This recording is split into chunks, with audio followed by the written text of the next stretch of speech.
શ્રી કડવીબાઈ વિરાણી કન્યા વિદ્યાલય રાજકોટના ઓનલાઈન ક્લાસરૂમમાં આપનું સ્વાગત છે. આજે આપણે ધોરણ 10 વિજ્ઞાન વિષયમાં પ્રકરણ 11 માનવ આંખ અને રંગબેરંગી દુનિયાનો છઠ્ઠો તાસ શરૂ કરીશું. વિદ્યાર્થી મિત્રો, આની અગાઉના તાસમાં આપણે વાતાવરણીય વક્રીભવન અને તેના કારણે જોવા મળતી ઘટનાઓ જેમ કે તારાઓનો ટમટમવો, તારાઓનું આભાસી સ્થાન, વહેલો સૂર્યોદય, મોડો સૂર્યાસ્ત વગેરે સરસ સમજી ગયા. આજે આપણે પ્રકાશનું પ્રકીર્ણન, ટિન્ડલ અસર, સૂર્યોદય અને સૂર્યાસ્ત સમયે જોવા મળતા વિવિધ રંગો, સ્વચ્છ આકાશ ભૂરા રંગનું શા માટે દેખાય છે વગેરે જોઈશું. પ્રકાશનું પ્રકીર્ણન. વિદ્યાર્થી મિત્રો, પ્રકાશ તથા આપણી આજુબાજુની વસ્તુઓ વચ્ચેની આંતરક્રિયાને કારણે આપણને કુદરતમાં અનેકવાર આશ્ચર્યકારક ઘટનાઓ જોવા મળે છે. આકાશનો ભૂરો રંગ, સમુદ્રમાં ઊંડાઈએ રહેલા પાણીનો રંગ, સૂર્યોદય અને સૂર્યાસ્ત સમયે સૂર્ય લાલાશ પડતો દેખાવો, આ એવી અદ્ભુત ઘટનાઓ છે કે જેનાથી આપણે પરિચિત છીએ. આગળના ધોરણમાં તમે કલીલ કણો દ્વારા પ્રકાશનું પ્રકીર્ણન ભણી ગયા. જો અહીં આકૃતિમાં દર્શાવ્યું છે. સાચા દ્રાવણમાંથી પસાર થતા પ્રકાશના કિરણપુંજનો માર્ગ આપણે જોઈ શકતા નથી, પરંતુ પ્રમાણમાં મોટા કદના કણો ધરાવતા કલીલ દ્રાવણોમાંથી પસાર થતા પ્રકાશના કિરણપુંજનો માર્ગ આપણે જોઈ શકીએ છીએ. ટિન્ડલ અસર જોઈએ. પૃથ્વીનું વાતાવરણ સૂક્ષ્મ કણોનું વિસમાંગ મિશ્રણ છે. આ કણોમાં ધુમાડો, સૂક્ષ્મ પાણીના બૂંદ, ધૂળના નિલંબિત કણો અને હવાના અણુઓનો સમાવેશ થાય છે. જ્યારે કોઈ પ્રકાશનું કિરણપુંજ આવા સૂક્ષ્મ કણોને અથડાય છે ત્યારે તે કિરણનો માર્ગ દૃશ્યમાન બને છે. આ કણો દ્વારા પરાવર્તન પામીને પ્રકાશ આપણા સુધી પહોંચે છે. કલીલ કણો દ્વારા પ્રકાશના પ્રકીર્ણનની ઘટનાથી ટિન્ડલ અસર ઉદ્ભવે છે. કલીલ કણો દ્વારા પ્રકાશનું પ્રકીર્ણન થઈને જુઓ અહીંયા આપણી આંખ સુધી પ્રકાશ પહોંચે છે. આકૃતિમાં સરસ દર્શાવ્યું છે. સૂર્યપ્રકાશનું કિરણ એક નાના છિદ્ર દ્વારા ધુમાડો ભરેલા રૂમમાં પ્રવેશે ત્યારે આ ઘટના જોવા મળે છે. આ રીતે પ્રકાશનું પ્રકીર્ણન કણોને દૃશ્યમાન બનાવે છે. સૂર્યપ્રકાશ ગાઢ જંગલના ઉપરના બાહ્ય આવરણમાંથી પસાર થાય ત્યારે પણ આવી ટિન્ડલ અસર જોવા મળે છે. અહીં ઝાકળના સૂક્ષ્મ જલબિંદુઓ વડે પ્રકાશનું પ્રકીર્ણન થાય છે.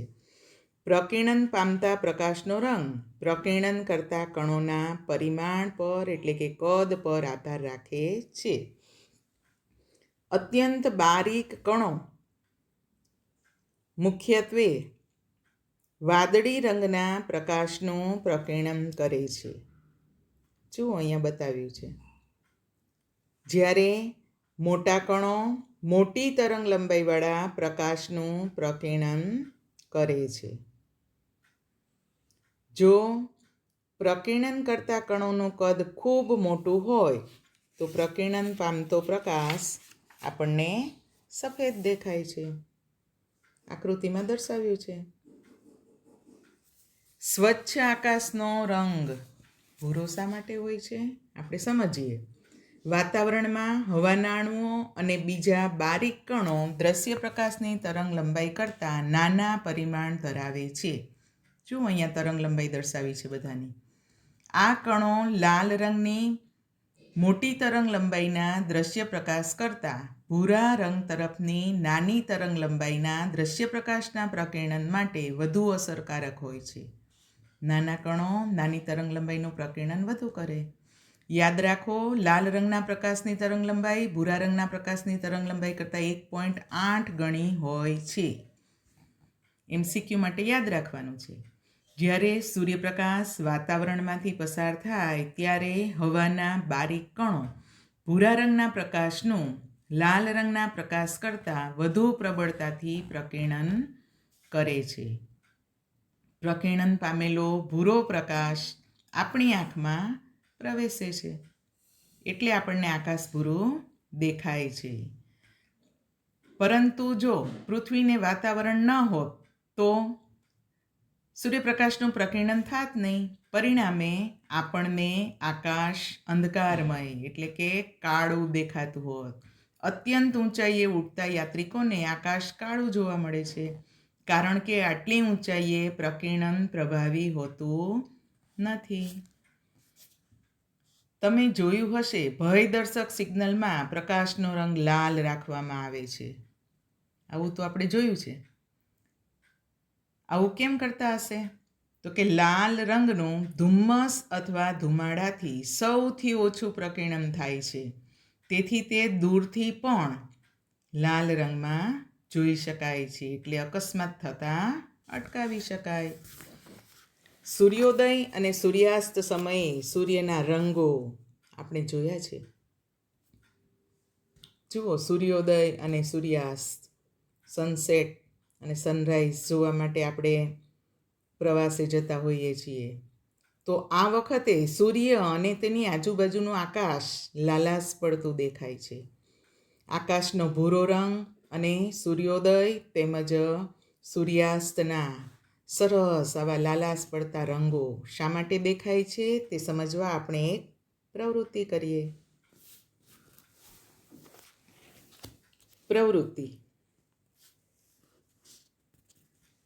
શ્વેત પ્રકાશનો એક સ્ત્રોત અભિસારી એટલે કે બહિર્ગોળ લેન્સ L1ના મુખ્ય કેન્દ્ર પર મૂકો. આ લેન્સ પ્રકાશનું સમાંતર કિરણપુંજ આપે છે. આ કિરણપુંજને સ્વચ્છ પાણીથી ભરેલા પારદર્શક કાચના પાત્ર ટીમાંથી પસાર થવા દો. આ પ્રકાશના કિરણપુંજને કાર્ડબોર્ડ એટલે કે પૂંઠા પર બનાવેલા વર્તુળાકાર છિદ્ર Cમાંથી પસાર થવા દો અને બીજા અભિસારી લેન્સ L2 વડે વર્તુળાકાર છિદ્રનું પડદા MN પર સ્પષ્ટ પ્રતિબિંબ મેળવો. જો આપણને સફેદ ટપકું જોવા મળે છે. પાત્રમાંના લગભગ 2 લીટર પાણીમાં 200 ગ્રામ સોડિયમ થાયોસલ્ફેટ હાઇપોને ઓગાળો. કાચના સળિયા વડે હલાવીને બરાબર મિક્સ કરી દો. હવે આ પાણીમાં લગભગ 1 થી 2 ml જેટલું સાંદ્ર સલ્ફ્યુરિક એસિડ ઉમેરો. બરાબર હલાવીને અવલોકન કરો. લગભગ 2 થી 3 મિનિટમાં આપણે જોઈશું કે સલ્ફરના અતિ સૂક્ષ્મ કણો અવક્ષેપિત થાય છે અને કલીલ દ્રાવણ બનાવે છે. સલ્ફરના કણો બનવાનું શરૂ થતાં કાચના પાત્રની બાજુમાંથી જોતા ભૂરા રંગનો પ્રકાશ દેખાય છે. જુઓ, દ્રાવણનો રંગ ભૂરો દેખાય છે અને સલ્ફરના સૂક્ષ્મ કણો કલીલ દ્રાવણ બનાવે છે. અતિ સૂક્ષ્મ સલ્ફરના કણો વડે ટૂંકી તરંગલંબાઈના પ્રકાશનું પ્રકીર્ણન થવાથી આ ઘટના જોવા મળે છે. કાચના પાત્રની જે બાજુ પૂંઠાના વર્તુળાકાર છિદ્ર તરફ છે તે બાજુએ ઊભા રહીને પાત્રમાંથી નિર્ગમન પામતા પ્રકાશના રંગોનું અવલોકન કરો. અવલોકન કરતાં જોવા મળે છે કે પડદા પર પહેલા નારંગી લાલ રંગ અને પછી ચમકતો કિરમજી લાલ રંગ જોવા મળે છે.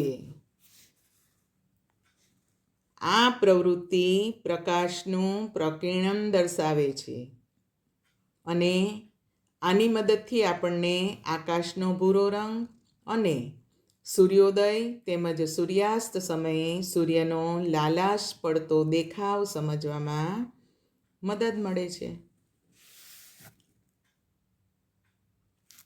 ક્ષિતિજ પાસે સૂર્યમાંથી આવતો પ્રકાશ વાતાવરણમાં હવાના ઘટ્ટ આવરણમાંથી વધારે અંતર કાપીને આપણી આંખમાં પ્રવેશે છે. શું અહીંયા દર્શાવ્યું છે? પરંતુ મધ્યાહ્ને રહેલા સૂર્યમાંથી આવતો પ્રકાશ પ્રમાણમાં ઓછું અંતર કાપે છે. આથી બપોરે સૂર્ય સફેદ દેખાય છે, કેમ કે થોડાક જ ભૂરા અને જાંબલી રંગનું પ્રકીર્ણન થાય છે. જ્યારે ક્ષિતિજ પાસે ભૂરો પ્રકાશ અને ટૂંકી તરંગલંબાઈના પ્રકાશનો મોટો ભાગ કણો વડે પ્રકીર્ણન પામે છે. જુઓ, સૂર્ય ક્ષિતિજે જાય ત્યારે વાતાવરણમાંથી પ્રકીર્ણન પામતો પામતો પ્રકાશ આપણી આંખમાં પ્રવેશે. છેલ્લે આપણી આંખો સુધી પહોંચતો પ્રકાશ મોટી તરંગલંબાઈનો હોય. આથી સૂર્ય આપણને લાલાશ પડતો દેખાય છે. વિદ્યાર્થી મિત્રો, આજે આપણે પ્રકાશનું પ્રકીર્ણન અને પ્રકીર્ણનને કારણે જોવા મળતી ઘણી બધી ઘટનાઓ જોઈ ગયા. આપણે ફરીથી ઝડપથી રિવિઝન કરી લઈએ. પ્રકાશનું પ્રકીર્ણન સૂક્ષ્મ કણો અને અણુઓ કે પરમાણુઓ વડે બધી જ દિશામાં થતા પ્રકાશના વિખેરણની ઘટનાને પ્રકાશનું પ્રકીર્ણન કહે છે. પ્રકીર્ણન પામતો પ્રકાશ એ પ્રકાશની આવૃત્તિ એટલે કે રંગ પર અને પ્રકીર્ણન ઉપજાવતા કણોના પરિમાણ પર આધાર રાખે છે. અત્યંત બારીક કણો તેમનું પરિમાણ ખૂબ નાનું હોવાને લીધે મુખ્યત્વે નાની તરંગલંબાઈવાળા એટલે કે વાદળી રંગના પ્રકાશનું પ્રકીર્ણન કરે છે. જો પ્રકીર્ણન કરતા કણોનું કદ ખૂબ મોટું હોય તો પ્રકીર્ણન પામતો પ્રકાશ શ્વેત એટલે કે સફેદ દેખાય છે, કારણ કે દ્રશ્ય પ્રકાશની બધી જ તરંગલંબાઈનું તેના વડે પ્રકીર્ણન થાય છે. વિદ્યાર્થી મિત્રો, આકાશમાં તમે સફેદ રંગના વાદળો જોયા હશે. તો વાદળમાં રહેલા પાણીના ટીપાં થોડુંક મોટું કદ ધરાવે છે, જે બધી જ તરંગલંબાઈનું પ્રકીર્ણન કરે છે. આથી આપણને વાદળની કિનારી અથવા તો વાદળા સફેદ રંગના દેખાય છે. ટિન્ડલ અસર આપણે જોઈ ગયા.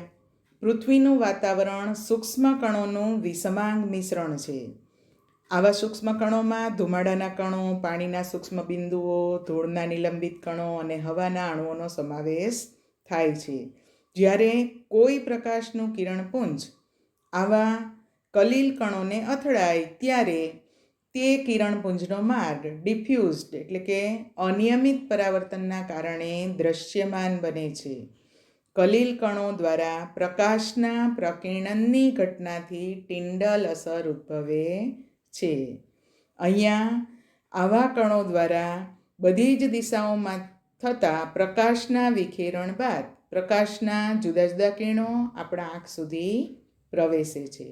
ટિન્ડલ અસરના કેટલાક ઉદાહરણો આપણે જોઈ ગયા કે સૂર્યપ્રકાશનું અત્યંત પાતળું કિરણપુંજ નાના છિદ્ર મારફતે ધુમાડાવાળા ઓરડામાં પ્રવેશે ત્યારે આપણને કિરણપુંજનો ફેલાયેલો માર્ગ દ્રશ્યમાન દેખાય છે. એવી જ રીતે ગાઢ જંગલમાં સૂર્યપ્રકાશ ઉપરના બાહ્ય આવરણમાંથી પ્રવેશે ત્યારે ભેજ અને ઝાકળના સૂક્ષ્મ બિંદુઓ વડે પ્રકાશનું પ્રકીર્ણન થાય છે અને આપણને ટિન્ડલ અસર જોવા મળે છે. વિદ્યાર્થી મિત્રો, તમે તમારી આજુબાજુ કઈ જગ્યાએ આવી ટિન્ડલ અસર જોવા મળે છે તેનું બરાબર અવલોકન કરજો અને વિશ્લેષણ કરજો. સ્વચ્છ આકાશ ભૂરા રંગનું સાથી દેખાય છે એ આપણે જોઈ ગયા.